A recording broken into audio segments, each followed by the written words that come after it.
Hello guys!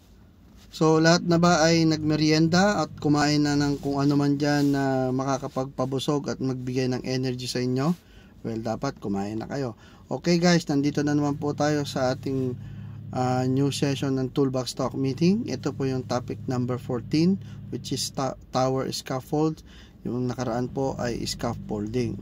Okay, general scaffolding, yun po yung mga kinakabit sa mga building. Ito po, tower lang po, single use for any elevated work activity. So start na tayo guys.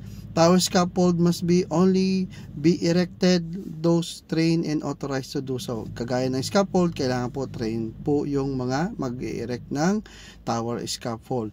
Never exceed the height to the base ratio specified by the manufacturers normally. 3-in-1. Okay guys, ano po yung 3-in-1? Okay, kailangan po 3 meters tapos may 1 meter na balance po kayo sa taas para po for your safety. Okay, do not exceed the safe working load. Again, similar lang po. Always ensure that wheel brakes are locked before climbing the scaffold. Yan po. Movable kasi siya, kailangan nakalock po ang ating scaffold. Kagaya po ng video na best practices sa scaffold na in-share ko last time. So yun po ang yung mga dapat nyong gawin.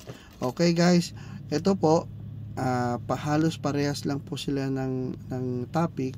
Okay guys, ang importante po ay yung mga scaffold ay na-inspect, may outriggers, especially ang tower scaffold, which is very common and very common for any falling hazard kasi tinutulak po yan.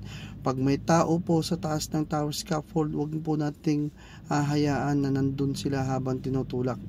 Pababain po natin, ipaliwanag po natin sa kanila na yun ay mali. Huwag po natin bigyan kagad ng warning letter kasi minsan kulang po ang tao sa training. Kaya dapat natin, anong dapat natin gawin mga safety?